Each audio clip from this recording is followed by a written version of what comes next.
the Great Hall, the most important room in the palace.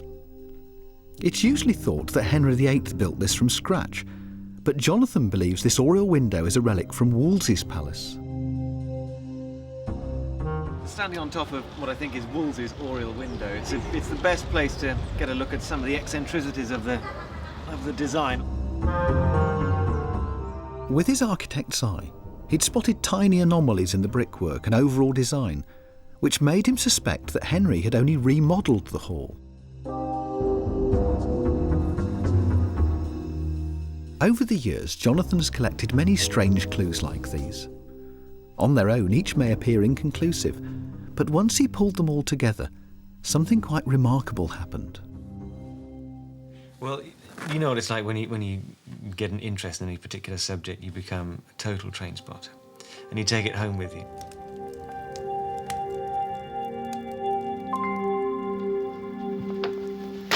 So I sat there over the Christmas holidays, of course, having nothing better to do than to get a plan out and think about work.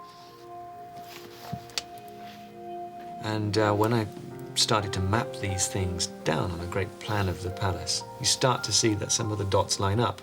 And you have to think the unthinkable sometimes and think, well, what if, let's say, for example, this was never here and something else was in its place.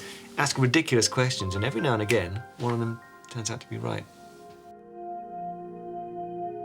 To his surprise, Jonathan discovered that Wolsey's palace was designed and built within a strict geometric pattern of squares and circles. This was far removed from most great medieval buildings, which grew piecemeal and often in a chaotic manner. The scheme Jonathan had uncovered meant that Wolsey's Hampton Court had been fully designed before the very first brick was laid. I'd never seen an English domestic building set out on such a pure geometric system before, completely new. And then it occurred to me that I was looking at a variety of spaces and courtyards that was very reminiscent of the palaces I'd seen in Italy.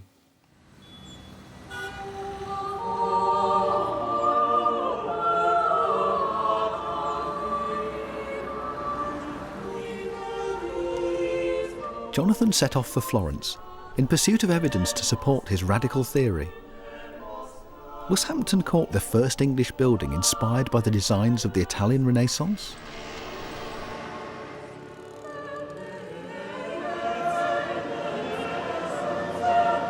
The answer lay in the buildings of Florence, where the Renaissance began.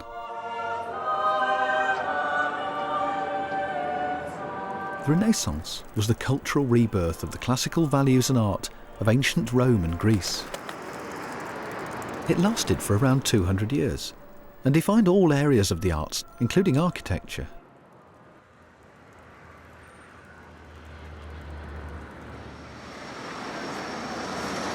The Palazzo Medici Riccardi was built in 1444 for Cosimo de' Medici, the head of Florence's ruling dynasty and one of the most powerful men in Italy. It's considered to be the archetypal Renaissance palace.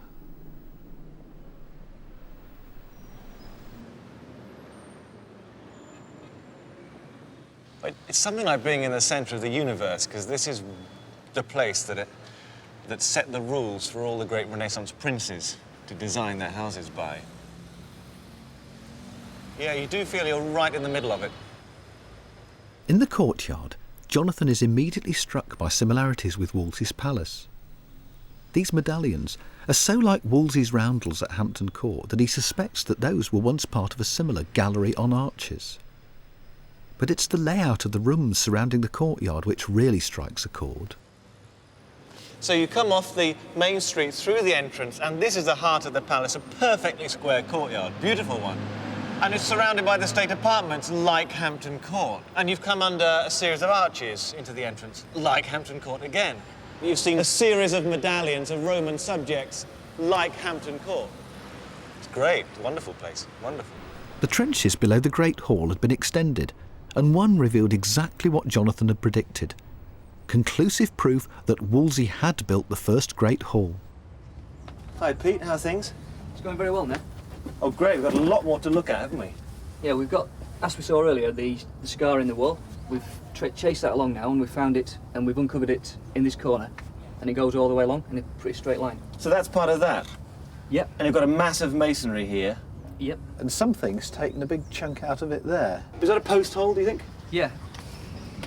So that could be the post hole then for Henry VIII's building of his hall, Could easily. reusing Wolsey's footings as a firm base for the oak posts to build a scaffold on. So all that to me says that we've found Wolsey's buttress. I mean, Yeah.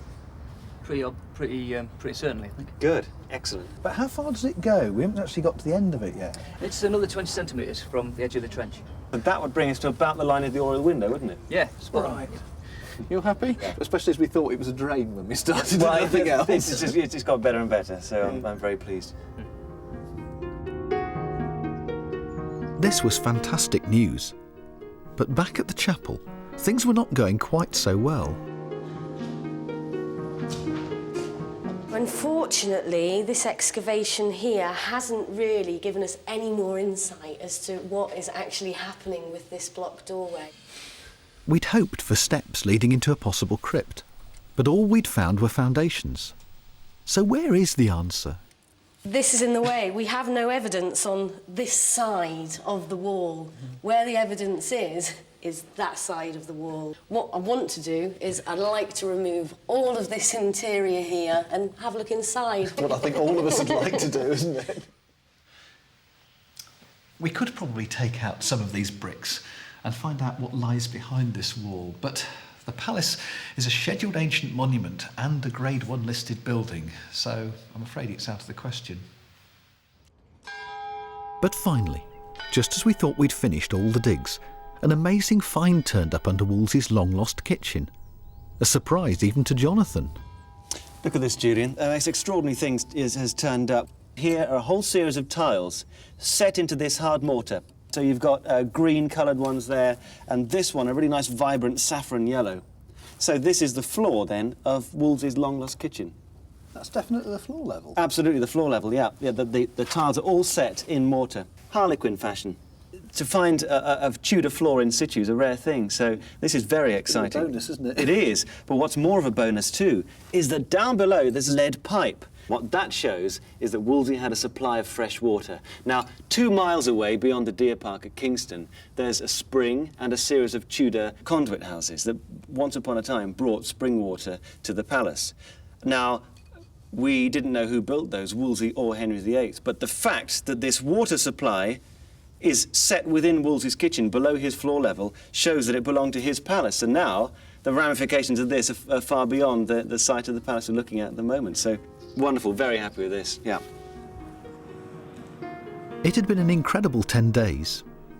After a very frustrating start, we uncovered the evidence that Jonathan needed, but also caught our first glimpse of a real Tudor kitchen floor and established that a fresh water supply was first brought here by Wolsey.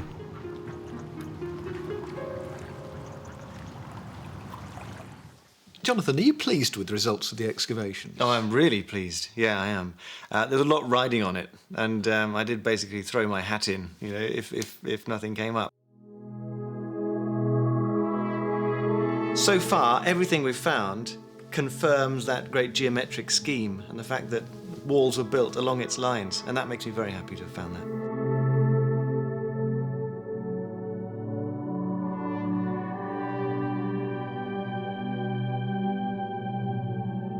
Using Jonathan's ground plan, reinforced by the evidence from the digs, we're able to peel back the layers and reveal for the first time in nearly 500 years Wolsey's original Hampton Court Palace. This extraordinary building, decorated with gilded domes and painted brickwork, would have been visible for miles, a shimmering landmark in medieval England.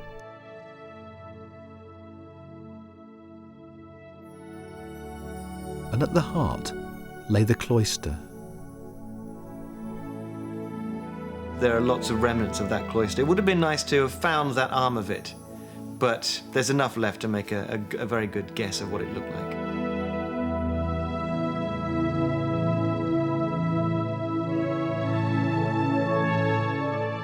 What is extraordinary, I think, is the fact that we've got exactly where we predicted it, the remains of Wolsey's Great Hall. But some mysteries still remain. The east wall of the chapel remains an enigma, and it's obviously something important. Quite nice when a building like Hampton Court keeps some secrets.